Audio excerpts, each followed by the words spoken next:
Magandang araw sa inyong lahat. Ako si Richard Buse at ngayon ay ako ay uulat sa inyo na noong July 17, 2015,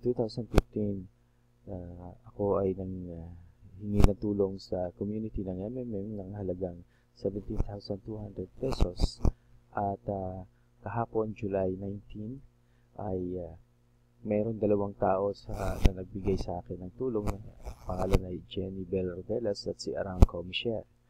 At pinaabot ko sa inyo sa kanilang dalawa ang aking pasasalamat dahil sa pagbibigay nila ng tulong.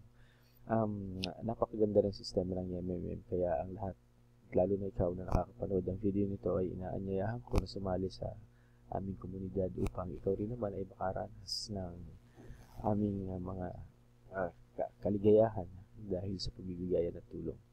Sali ka sa amin, sama-sama natin mapagbigay ng pinansyal na sistema ng mundo. Maraming salamat.